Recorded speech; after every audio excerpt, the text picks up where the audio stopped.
नमस्कार दोस्तों, स्वागत है आपका मेरे चैनल कॉमिक्स लाइफ में। शुरू करते हैं बांकेलाल की एक और मज़ेदार कॉमिक्स, लाश की तलाश। विशालगढ़ के राज उद्यान के एक सुनसान कोने में एक आदमी दो व्यक्तियों को एक आदेश दे रहा था। बड़े छुटके काम बहुत ही सावधानी से होना चाहिए। वह व्यक्ति बोले, आप चिंता मत कीजिए, किसी को कानों कान खबर न होगी। उस आदमी ने कहा, तो फिर यह पेशगी रख लो, शेष काम हो जाने के बाद। वह बोले, काम हुआ ही समझो। उधर महामंत्री धर्म सिंह की देखरेख में राजमहल को दुल्हन की तरह सजाया जा रहा था। मंत्री जी बोले, शाबाश, मुख्य द्वार से पंडाल तक फूलों की दरी बिछा दो। इस सजावट का कारण था राजा विक्रम सिंह के पुत्र का नामकरण समारोह। पूरे नगर के अलावा आसपास के राज्यों के राजाओं को भी रात्रि भोज में आमंत्रित किया गया था, अतः तैयारी जोरों पर थी। रसोइया शरीफचंद बोला, 56 तरह के व्यंजन। वाह शरीफचंद, आज तो दावत का मज़ा आ जाएगा। महाराज स्वयं महारानी स्वर्णलता के कक्ष में नन्हे राजकुमार के साथ उपस्थित थे। वह बोले, रानी स्वर्णलता, देखना, हमारा बेटा एक दिन हमारा नाम जरूर रोशन करेगा। महारानी बोली, हाँ जी, आप ठीक कहते हैं। ईश्वर करे हमारा बेटा एक दिन चांद की तरह गगन पर चमके। तभी एक सैनिक राजा के पास आया और बोला, महाराज, लालगढ़ गांव का कोई व्यक्ति आपसे मिलना चाहता है। महाराज ने कहा, लालगढ़? लेकिन इस समय हम उससे कैसे मिल सकते हैं? उसे आज हमारी दावत में शामिल होने का निमंत्रण दो। हम कल संध्या के समय उससे अवश्य भेंट करेंगे। सैनिक ने कहा, क्षमा करें महाराज, उसकी हालत बहुत दयनीय है, शायद कल तक वह जीवित न बच सके। महाराज ने कहा, क्या? कहाँ है वे व्यक्ति? हम उससे इसी समय मिलना चाहते हैं। सैनिक ने कहा, आइए महाराज, चिकित्सालय में राज्य वैद्य उसे होश में लाने की चेष्टा कर रहे हैं। फिर जैसे ही राजा विक्रम सिंह वहाँ पहुँचे, वह सोचने लगे, ओह, इसकी हालत तो वाकई खस्ता है। उन्होंने कहा, राज्य वैद्य जी, इसे क्या हुआ है? राज्य वैद्य ने कहा, यह भुखमरी का शिकार है महाराज, गुर्दे बिल्कुल बेकार हो चुके हैं, बचने की कोई संभावना दिखाई नहीं पड़ती। महाराज ने कहा, क्या कहा? भुखमरी? क्या हमारे राज्य में कहीं भुखमरी से भी लोग मर रहे हैं? वह आदमी बोला, महाराज, महाराज की जय हो। महाराज, मैं लालगढ़ का रहने वाला हूँ, मेरा नाम लखिया है। महाराज, लालगढ़ को वीरान होने से बचा लीजिए, वहाँ भयंकर सूखा अकाल पड़ा है। गिद्धों की भूखी निगाहें गिरती हुई लाशें ढूंढ रही हैं। अगर आपने शीघ्र ही वहाँ अनाज पाने की व्यवस्था ना की तो सैकड़ों इंसानों की हत्या का पाप आपके सिर होगा। हे राम! इतना कहते ही उस व्यक्ति ने दम तोड़ दिया।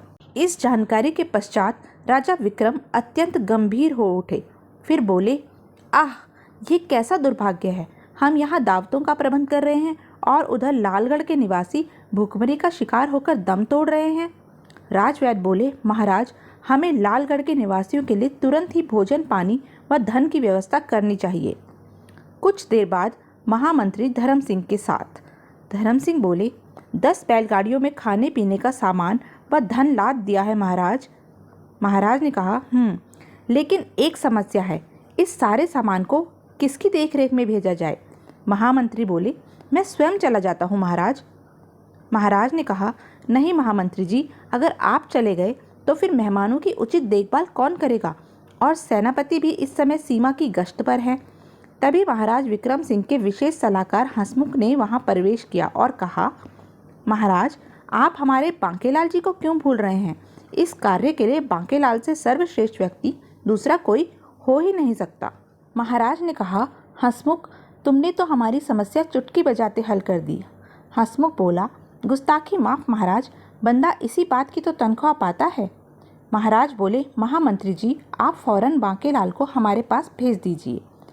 उधर बांकेलाल उस समय बदन को कसरती बनाने में लगा हुआ था और भगवान से प्रार्थना करते हुए कह रहा था, हे लाल लंगोटी वाले, अगर तेरी कृपा का भंडार इसी तरह खुला रहा तो मैं जल्दी ही इस लायक बन जाऊंगा कि मशहूर गामा पहलवान को भी चुनौती दे सकूंगा। जय बजरंगबली। और भोले शंकर, तुझसे तो केवल इतनी ही प्रार्थना है कि बस तू मुझे काम धाम से कुछ दूर ही रखना। जय भोले शंकर। और तभी संकट की घड़ी आन पड़ी। बांके बोला, अरे महामंत्री धर्म सिंह जी, आप आइए आइए, और मन ही मन सोचने लगा, खूसट, कहीं कोई मुसीबत गले डालने तो नहीं आया। महामंत्री जी बोले, बांकेलाल जी, आपको तुरंत महाराज ने याद किया है। बांकेलाल ने कहा, महाराज ने? ओह, आप चलिए, मैं अभी वहाँ पहुँचता हूँ। महामंत्री जी बोले, जी लेकिन कार्य बेहद महत्वपूर्ण है, आप शीघ्र अतिशीघ्र राज दरबार पहुँच जाएं। महामंत्री के जाते ही बांकेलाल तैयार होकर राज दरबार की ओर चल पड़ा और सोचने लगा, उफ, समझ में नहीं आता कि सारे महत्वपूर्ण काम मेरे ही सिर क्यों मढ़ दिए जाते हैं। न जाने आज कैसा कार्य होगा महाराज को मुझसे। महाराज ने कहा, ओह, मेरा बांकेलाल आ गया। राजा विक्रम सिंह के सामने पहुंचकर बांकेलाल ने उन्हें प्रणाम किया। प्रणाम का उत्तर देते हुए विक्रम सिंह बोले, बांकेलाल, तुम्हें इसी समय अनाज, जल, फल व धन से लदी 10 बैलगाड़ियां लेकर लालगढ़ जाना है और भुखमरी के शिकार लालगढ़ के निवासियों के लिए राहत शिविर स्थापित करना है। 10 सैनिक तुम्हारी मदद के लिए तुम्हारे साथ जाएंगे। बांकेलाल ने कहा, 10 सैनिक? और सोचने लगा, बुरे फंसे, महाराज का हुक्म टाला नहीं जा सकता। लेकिन अचानक कुछ सोचकर बांकेलाल कह उठा, महाराज, आपको तो पता ही है कि मैं अपना कार्य अकेला ही करता हूँ, इसलिए अगर आप लालगढ़ मुझे अकेले ही 10 बैलगाड़ियाँ लेकर जाने दें तो बड़ी कृपा होगी। महाराज ने कहा, हमें तुम पर नाज है बांकेलाल, तुम शीघ्र ही रवाना हो जाओ। और फिर कुछ ही देर बाद बांकेलाल बोला, मैंने सारी बैलगाड़ियों को एक दूसरे के पीछे बांध दिया है। अब जहाँ पहली बैलगाड़ी जाएगी वहीं बाकी की 9 भी जाएंगी। महाराज ने कहा, वाह, ईश्वर तुम्हारी यात्रा सफल करे। इस प्रकार बांकेलाल लालगढ़ की ओर चल पड़ा और सोचने लगा, वाह, यह हुई ना कोई अक्लमंदी की बात। बड़े दिनों से महल में पड़ा ऊब रहा था, अब कुछ दिन किसी दूसरे नगर में चैन की बंसी बजाऊंगा। लालगढ़ वासियों को मरने दो भूखमरी से।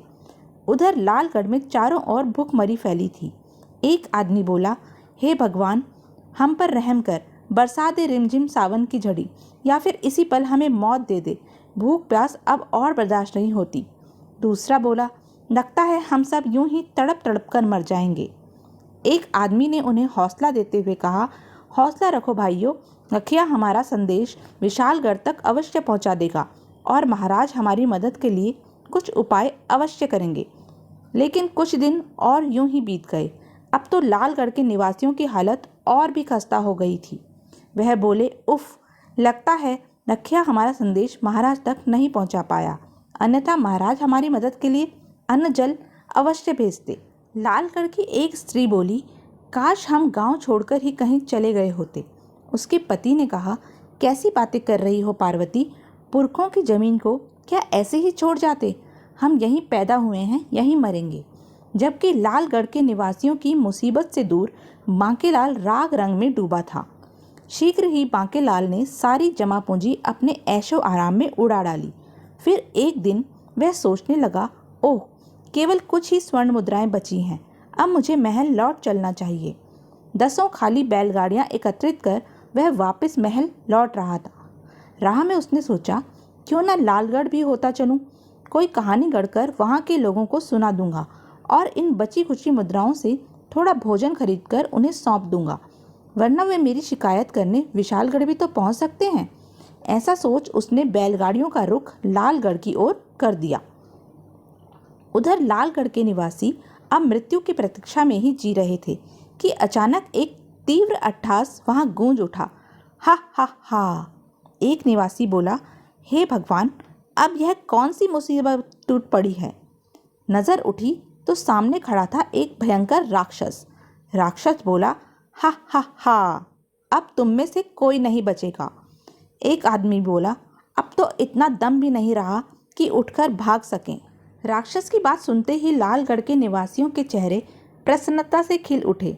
सभी लगभग एक ही स्वर में चिल्ला पड़े, राक्षस भाई, हम पर रहम करो और जितनी जल्दी हो सके हमें खाकर अपनी भूख शांत कर लो। राक्षस ने सोचा, आए, यह तो स्वयं मरने पर उतारू हैं और इनमें तो इतना भी दम नहीं दिखता कि उठकर खड़े भी हो सकें। लगता है ये खुद कई दिनों के भूखे प्यासे हैं। इन भूखे कंकालों को खाने से तो अच्छा है कि मैं खुद भूख से मर जाऊं। एक निवासी चिल्लाया, अरे राक्षस भाई, जीवित छोड़कर कहाँ चल दिए? इसी पल उनमें से एक चौंक कर कह उठा, अरे शायद कोई बैलगाड़ियों का काफिला है। बैलगाड़ियों के उस काफिले को देखकर गांव वालों के अलावा 2 व्यक्तियों के चेहरे और खिल उठे थे। उनमें से एक बोला, बांकेलाल आ गया छुटके, तीर कमान पर कस ले। दूसरा बोला, कमबख्त, न जाने इतने दिनों बाद क्यों पहुंचा है। हमारा तो खाना पानी भी कल शाम से खत्म हो चुका है। इसे छलनी करने में मैं अब देर नहीं लगाऊंगा। जरा निकट तो आने दे इसे। उधर बांकेलाल के निकट पहुंचते ही सबने उसे चारों ओर से घेर लिया। यह देख बांकेलाल गंभीर होकर बोला, भाइयों, मेरा नाम बांकेलाल है। मुझे आपकी हालत देखकर सचमुच बहुत रोना आ रहा है, लेकिन मैं क्या करता। विशालगढ़ से लालगढ़ के रास्ते में भीषण आंधी तूफान में फंस गया था। सारा खाना पानी भी बर्बाद हो गया। जो कुछ बच गया उसे लेकर सीधा चला आ रहा हूँ। 2 दिन से मैंने भी अन्न का दाना नहीं चखा। आपसे विनती है कि इस भोजन को ग्रहण करें और मेरी शिकायत महाराज से मत करना, वरना मैं कहीं का नहीं रहूँगा। यह सुन गांव का मुखिया प्रसन्न होता हुआ बोला, अरे तो इसमें रोने की क्या बात है। हमें तो आपका शुक्रिया अदा करना चाहिए कि आप देरी से यहाँ पहुँचे। बांके ने कहा, क्या मतलब? एक आदमी बोला, जी हाँ बांकेलाल जी, अगर आप यह खाद्य सामग्री लेकर पहले ही आ गए होते तो आज शायद हम जीवित न रहते। बांकेलाल ने कहा, मैं कुछ समझा नहीं। मुखिया ने राक्षस के आने से लेकर भूखे ही चले जाने की बात उसे बताने के साथ ही कहा, अगर आप आज से पहले भोजन ले आते तो यकीनन हम उसे ग्रहण करके स्वस्थ हो जाते। उस अवस्था में वह राक्षस हमें अपना भोजन बनाए बिना न छोड़ता। बांके ने कहा, ओह तो यह बात है। एक आदमी बोला, आप तो हमारे लिए जीवन दाता बनकर आए हैं। आपके दर्शन पाकर हम धन्य हो गए। फिर भला शिकायत कैसी? सभी बांकेलाल की जय जयकार करने लगे। बांके ने सोचा, वाह रे प्रभु, तेरी माया, यहाँ भी अपना चक्कर चला दिया। उसी पर राक्षस वहाँ आ गया और बोला, हा हा हा, आखिर मेरा शिकार मिल ही गया। सब लोग सोचने लगे, अरे बाप रे, यह राक्षस तो फिर लौट आया। बांके ने सोचा, मर गए, इन सब में मैं ही सबसे हट्टा कट्टा हूँ। यह मुझे बिना डकार लिए ही हजम कर जाएगा। कहाँ फंस गया रे मैं। उसी क्षण बड़के और छुटके ने तीर छोड़ दिया और बांकेलाल उछलकर राक्षस के पाँव में गिर पड़ा और बोला, राक्षस जी कृपा कर मुझे जाने दो। मुझे खाकर तो आपका जायका ही बिगड़ जाएगा। आप चाहे तो बैलगाड़ियों से जुते सारे बैल खा लीजिए। लेकिन तभी वह तीर राक्षस को आकर लग गए। बड़के छुटके वहाँ से भाग खड़े हुए। बांकेलाल ने सोचा, ओह, अगर मैं ठीक समय पर राक्षस के पाँव में न गिर पड़ता तो ये सभी तीर मेरे सीने में आ धंसते। सभी लोग खुशी से चिल्ला उठे, राक्षस मारा गया, राक्षस मारा गया। लालगढ़ निवासियों ने बांकेलाल को प्रसन्नतापूर्वक खड़ा किया और फिर बोले, आपने तो कमाल कर दिया बांकेलाल जी, राक्षस को किस चतुराई से मार डाला। लेकिन एक बात समझ में नहीं आई, आपके दोनों साथी भाग क्यों खड़े हुए? और तभी बांके कुछ कह पाता कि तभी आकाश तेज गड़गड़ाहट से गूंज उठा। फिर देखते ही देखते काले काले बादल उमड़ घुमड़ आए और मूसलाधार वर्षा होने लगी। सभी लोग बोले, आहा, भगवान ने हमारी सुन ली, अब कोई भूख प्यास से नहीं मरेगा। बांकेलाल जी के शुभ चरण हमारे लालगढ़ में पड़ते ही हमारी सारी मुसीबतें दूर हो गई। बोलो बांकेलाल की जय, इंद्र देवता की जय। बांकेलाल ने सोचा, अब तो मुझे तुरंत यहाँ से चलना चाहिए। फिर बांके अपनी जय जयकार सुनने के लिए वहाँ नहीं रुका और एक बैलगाड़ी लेकर वापस विशालगढ़ की ओर चल पड़ा। रास्ते में सोचने लगा, आखिर वो ठिगना और लंबा व्यक्ति कौन थे जो मेरी जान लेना चाहते थे। और जब बांकेलाल महल पहुंचा, एक दरबारी बोला, अरे बांकेलाल जी, आप लौट आए, आपको तुरंत महाराज के पास भेजने की आज्ञा है। मुख्य द्वार पार कर बांकेलाल जैसे ही आगे बढ़ा कि एक दूसरा दरबारी मिला और बोला, अरे बांकेलाल जी, आप तुरंत महाराज से मिल लीजिए। बांकेलाल ने कहा, कमाल है, जो भी मिलता है वही महाराज के पास जाने को कहता है। कुछ और आगे बढ़ने पर एक और दरबारी मिला और बोला, ओह बांकेलाल जी, आप लौट आए, आपको फौरन महाराज से मिलना चाहिए। और महाराज के कक्ष में पहुंचते पहुंचते बांकेलाल का हृदय एक आशंका से कांप उठा। उसने सोचा, उफ, कहीं महाराज को मेरी लालगढ़ वाली कारगुजारी का पता तो नहीं चल गया। महाराज बोले, बांकेलाल, कहाँ चले गए थे तुम नहीं जानते कि तुम्हारे पीछे यहाँ क्या क्या घट गया। बांकेलाल बोला, आखिर हुआ क्या महाराज? महाराज ने कहा, महामंत्री धर्म सिंह का खून हो गया है और लाश भी गायब है। बांकेलाल बोला, खून? महामंत्री जी का खून? लाश गायब है? मुझे पूरी बात बताइए महाराज कि आखिर हुआ क्या है। महाराज बताने लगे, सुनो, उस दिन की बात है जिस दिन तुम लालगढ़ रवाना हुए। महामंत्री धर्म सिंह जी मेहमानों के आवभगत में लगे हुए थे। उधर मेहमानों के लिए भोजन तैयार हो रहा था, जिसकी पूरी जिम्मेदारी प्रधान रसोइये शरीफ चंद के ऊपर थी। वह कह रहा था, जरा जल्दी जल्दी हाथ चलाओ, सभी मेहमानों के आने तक सारे व्यंजन तैयार हो जाने चाहिए। तभी शरीफ चंद ने महामंत्री जी को किसी आदमी से बात करते सुना। महामंत्री जी कह रहे थे, हाँ, मैं तेरी योजना समझ चुका हूँ दुष्ट, मुझे तुझसे यह उम्मीद बिल्कुल नहीं थी, लेकिन अब मैं तुझे सजा दिलवाए बिना नहीं छोड़ूंगा। वह आदमी बोला, ओह, तब तो मुझे आपका खेल ही खत्म करना पड़ेगा। और उसने चाकू से महामंत्री पर वार किया। इतना सुनते ही शरीफ चंद भय के मारे जोर जोर से चीख पड़ा, खून, खून, महामंत्री जी का खून हो गया, महामंत्री जी का खून। पलक झपकते ही यह खबर हम तक भी पहुंच गई और हम यह खबर सुनकर सख्ते में आ गए और बोले, क्या क्या कहा? महामंत्री धर्म सिंह जी का खून हो गया? हे प्रभु! हम भागे भागे वहां पहुंचे। शरीफ चंद ने डरते डरते हाथ के संकेत से हमें बताया, उधर वहां पड़ी है महामंत्री जी की लाश। हम सैनिकों के साथ उस स्थान पर पहुंचे और पूछा, कहाँ है लाश? शरीफ चंद बोला, लाश यहीं होनी चाहिए थी, हत्यारे ने यही महामंत्री पर छुरे का वार किया था। यह देखिए महाराज, खून। हमने कहा, उफ, इसका मतलब ये सच कह रहा है कि यहाँ महामंत्री जी का खून किया गया है। लेकिन शरीफ चंद, अगर यहाँ खून हुआ है तो फिर लाश कहाँ गई? और जब काफ़ी देर तक किसी की समझ में यह रहस्य न आया तो हमने आदेश दिया, सैनिकों, लाश की तलाश में महल का चप्पा चप्पा छान मारो और हत्यारों को ढूंढने के लिए गुप्तचर भेजो। हत्यारा किसी भी सूरत में बचकर निकलना नहीं चाहिए। जाओ, जल्दी करो। सैनिक बोले, जो आज्ञा महाराज, हम चप्पे चप्पे की तलाशी शुरू कर देते हैं। अपनी बात समाप्त करते हुए राजा विक्रम सिंह अत्यंत परेशान स्वर में बोले, और इस सब के बावजूद भी न तो अभी तक हत्यारे का ही कोई सुराग लगा है और न ही महामंत्री जी की लाश का। हमारी समझ में कुछ नहीं आ रहा बांकेलाल, हम क्या करें? बांकेलाल बोला, ओह, यह तो सचमुच बहुत ही बुरा हुआ। और मन ही मन सोचने लगा, चलो अच्छा हुआ, उसी कमबख्त खूसट के कारण लालगढ़ में मेरे प्राण जाते जाते रह गए थे। अब आया मज़ा। लेकिन प्रकट में वह बोला, किंतु महाराज, इसमें मैं क्या कर सकता हूँ? लाश की तलाश और हत्यारे की खोज करना तो गुप्तचरों का कार्य है। महाराज बोले, नहीं नहीं बांकेलाल, अब यह कार्य उनके बस का नहीं रहा। हम चाहते हैं कि इस गुत्थी को अब तुम सुलझाओ। और मरता क्या न करता, मजबूर होकर बांकेलाल को ओखरी में सिर देना ही पड़ा। महाराज ने सोचा, अब हत्यारा बांकेलाल की तीक्ष्ण नजरों से बचकर नहीं जा सकता। बांकेलाल सोचने लगा, खूसट खुद तो चला गया, साथ में मेरी जान भी आफत में डाल गया। उसी रात बांकेलाल की नींद एकाएक ही किसी के पुकार पर खुल गई। वह बोला, कौन? इतनी रात गए मुझे कौन पुकार रहा है? कौन है भाई, सामने क्यों नहीं आता? वह आदमी बोला, यह मैं हूँ बांकेलाल, महामंत्री धर्म सिंह। बांकेलाल बोला, महामंत्री धर्म सिंह की लाश? बाप रे, भूत भूत भूत।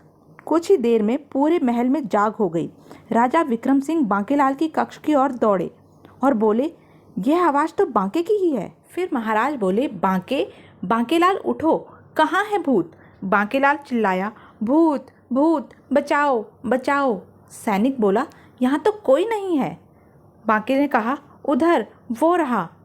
महाराज बोले, ओ, वह तो आईना है बांकेलाल, उठो, तुमने अपनी ही शक्ल देखी होगी और अंधेरे में वह तुम्हें भूत जैसी लगी होगी। सैनिक हंसने लगा, हा हा हा।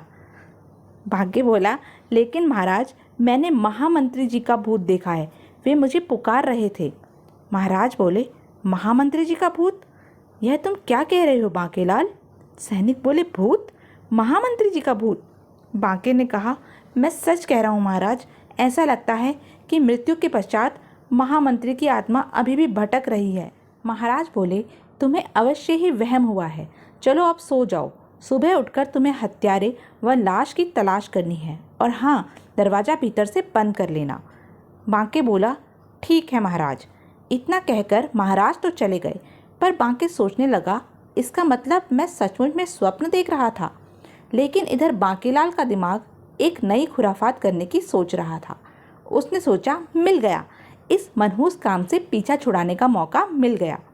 अगर मैं महल में महामंत्री के भूत का प्रचार कर दूं, तो सब लोग महल छोड़कर चले जाएंगे और मैं चुपके से भीतर आकर आराम से यहाँ रहूँगा। वो मारा पापड़ वाले को। उसी रात प्रधान रसोइये शरीफ चंद के कक्ष में किसी ने उसके सर पर लौकी दे मारी और वह घबरा कर उठा। कौन है? अचानक एक सरसराता हुआ टमाटर उसकी नाक पर आकर फूट गया। वह भी शरीफ चंद के मुंह से घिघियाई सी आवाज़ निकली, कौन है? इसी क्षण एक खरखराती आवाज़ वहाँ गूंज उठी। मुझे नहीं पहचाना शरीफ चंद? मैं हूँ महामंत्री धर्म सिंह।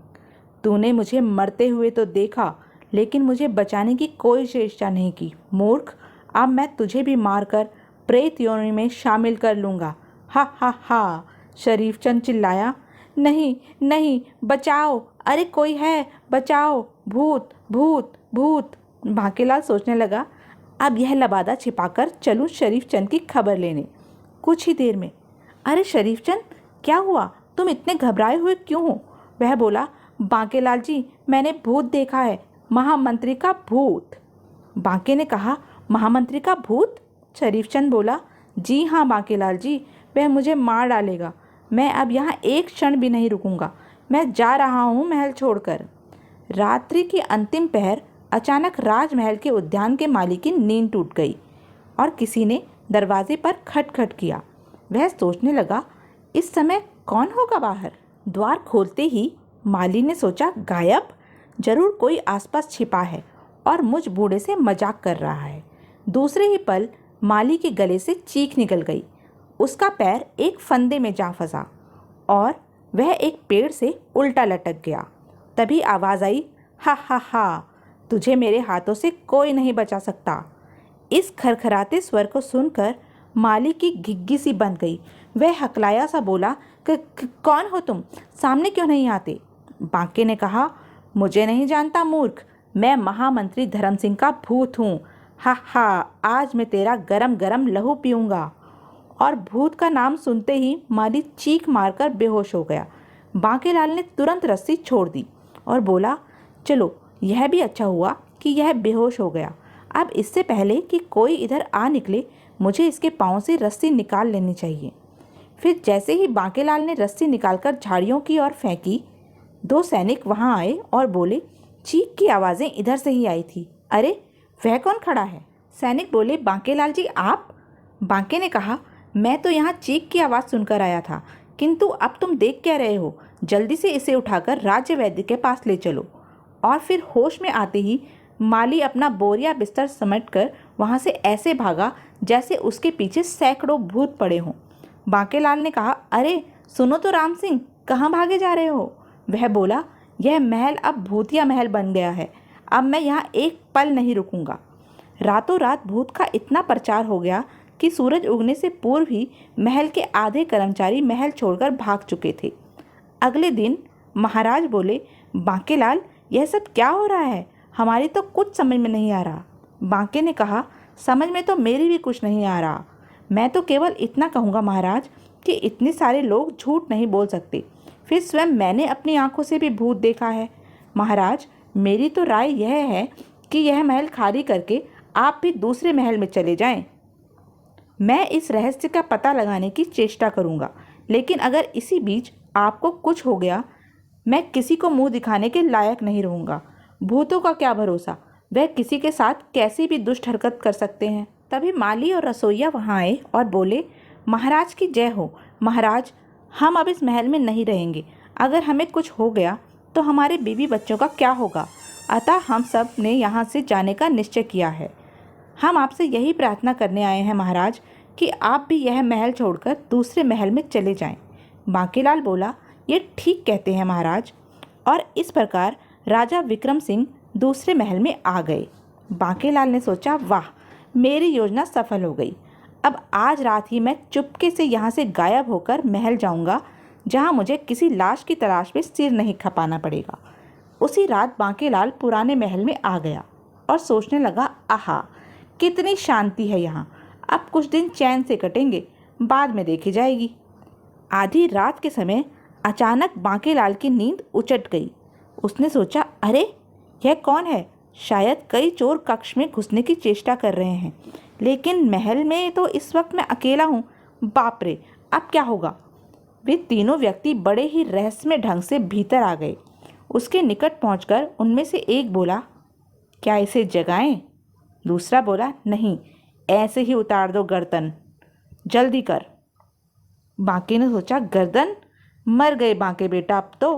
बड़के का छुरे वाला हाथ ऊपर उठा, लेकिन इससे पहले कि वह नीचे आ पाता, एक आवाज़ गूंज उठी, खबरदार! वह चिल्लाया, कौन है?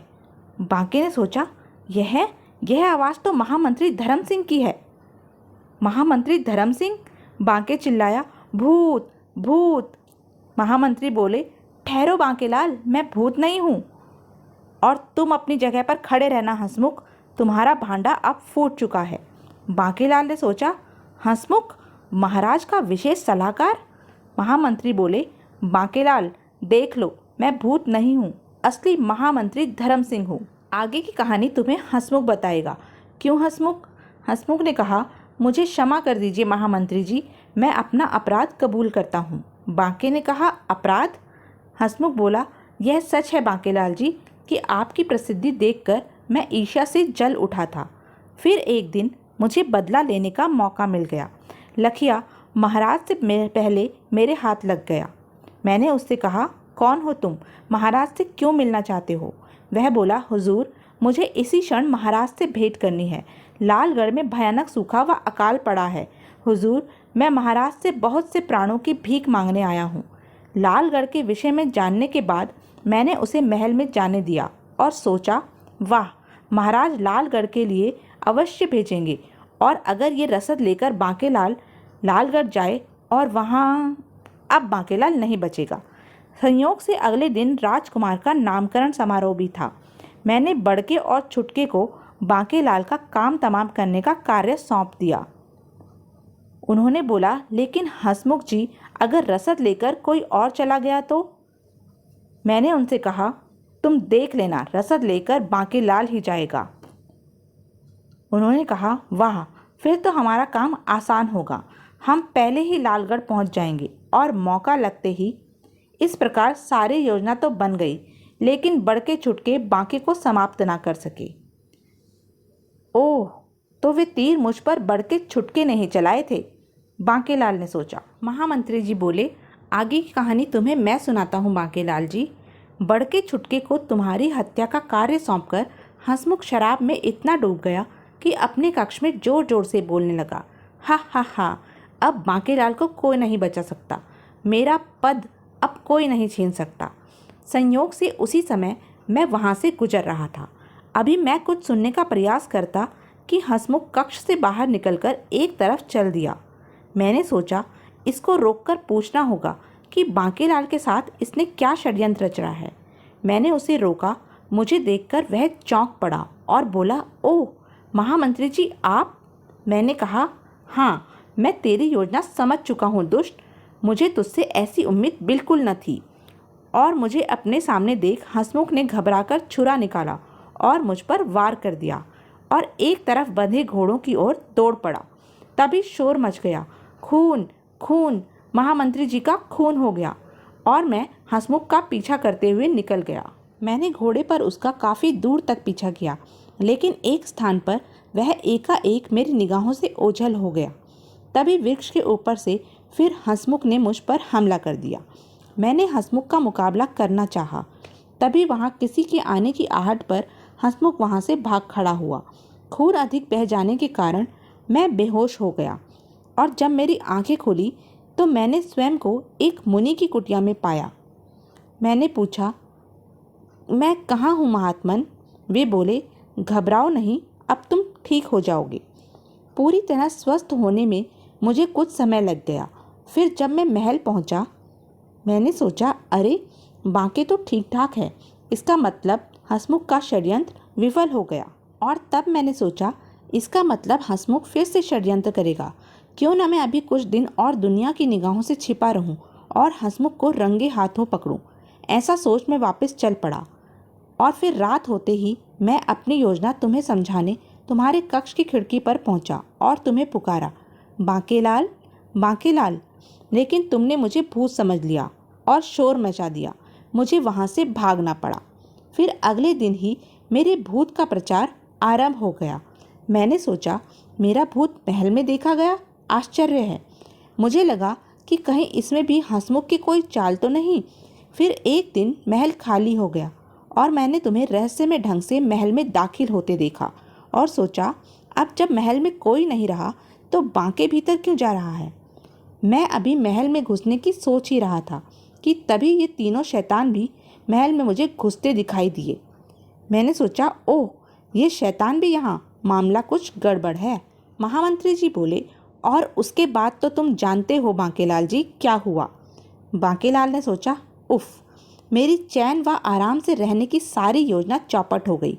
अब तो मुझे ऐसा नाटक करना पड़ेगा कि जैसे महामंत्री की लाश की तलाश, मेरा मतलब महामंत्री का पता मैंने ही लगाया है। सहसा महामंत्री ने पूछा, बांकेलाल, एक बात मेरी समझ में नहीं आई। जब सब लोग महल छोड़कर चले गए थे तो तुम वापस यहाँ क्यों आ गए। बांकेलाल बोला, वो इन्हीं दुष्टों की तलाश में महामंत्री जी। लालगढ़ में बड़के छुटके के आक्रमण के बाद मुझे इनके षड्यंत्र का आभास हो चुका था। तब मैंने सोचा कि आपके भूत का प्रचार करके यह महल खाली करवा लूं। फिर अकेला पाकर हत्यारे मुझ पर आक्रमण अवश्य करेंगे। अगर आप कुछ देर और न आते तो मैं मार मार कर इनका सूरमा बनाने वाला था। महामंत्री जी बोले, ओह, आप महान हैं बांकेलाल जी, और मैं मूर्ख आपकी योजना न समझ सका। और इसी पल हंसमुख महामंत्री पर टूट पड़ा। लेकिन अब मैं तुम्हें कुछ भी समझने का मौका नहीं दूंगा महामंत्री। हा हा हा, अब तुम दोनों मरोगे और इस महल में मैं रहूंगा। वाह उस्ताद, क्या हाथ चलाया है, खत्म कर दो इन दोनों को। लेकिन ठीक उसी पल भूकंप के एक तीव्र झटके से धरती हिल उठी। महामंत्री जी बोले, भागो बांकेलाल। बांकेलाल ने सोचा, बाप रे, आज तो मरे बेटा बांके। दोनों जैसे ही कक्ष से बाहर निकले कि कक्ष की छत भरभरा कर गिर उठी। महामंत्री जी बोले, और तेज दौड़ो बांके। तभी झटका खाकर दोनों गिर पड़े और गिरते ही बांकेलाल बेहोश हो गया। और जब बांके को होश आया, वह बोला, आह, मैं कहाँ हूँ। महाराज बोले, हमारे दूसरे महल में। ठीक उसी क्षण महल की पूरी इमारत ध्वस्त हो गई। बांके बोला, अरे महाराज, आप। महामंत्री जी बोले, उठो बांकेलाल, अब तुम ठीक हो। महाराज ने कहा, हाँ बांकेलाल, महामंत्री ने हमें सब कुछ बता दिया है। महाराज बोले, अगर हम सब लोग पुराना महल छोड़कर इस नए महल में ना आते तो न जाने आज क्या अनर्थ हो जाता। भूकंप ने सब कुछ तहस नहस कर डाला है वहाँ। लेकिन बांकेलाल, तुमने अपने प्राणों को संकट में क्यों डाला। अगर अकेला पाकर वे हत्यारे तुम्हें। बांकेलाल ने सोचा, ओह, मेरे कारण ये सब बच गए। लानत है मुझ पर। काश इन्हें महल से बाहर न करके खुद चला गया होता तो शायद इस दूसरे महल का मालिक मैं ही होता। लेकिन अब तो पासा पलट चुका था। अतः बांकेलाल ने नई बात बनाकर बोला, नहीं महाराज, दरअसल मुझे भूकंप में महल ढह जाने की पूर्व जानकारी कुछ दिनों पूर्व स्वप्न में भगवान शंकर के कारण हो चुकी थी। लेकिन मैं चाहता था कि महामंत्री जी की लाश की तलाश व हत्यारों की खोज भी लगे हाथों कर ली जाए। अब आप तो जानते ही हैं कि भगवान शंकर की मुझ पर कितनी कृपा है, और इसलिए मैं अपना कोई भी कार्य अधूरा नहीं छोड़ता। महाराज बोले, वाह बांकेलाल, आज तो तुमने हमें अपना गुलाम ही बना लिया। और तब राजा विक्रम सिंह ने घोषणा की, साथियों, उस दिन महामंत्री जी के कारण हमें अपने पुत्र का नामकरण समारोह रद्द करना पड़ा था। लेकिन अब यह समारोह अगले सप्ताह मनाया जाएगा, जिसमें बांकेलाल जी राजकुमार के लिए कोई अच्छा सा नाम सोचकर रखेंगे। बांकेलाल सोचने लगा, इनाम की जगह नाम, लानत है बांके तेरी किस्मत पर। सभी बांकेलाल की जय जयकार करने लगे। तो यह थी बांकेलाल की अब तक की कहानी। बांकेलाल की ऐसी ही मज़ेदार कहानियाँ जानने के लिए बने रहें मेरे साथ। और हाँ, मेरे चैनल को लाइक, शेयर और सब्सक्राइब करना ना भूलें। धन्यवाद।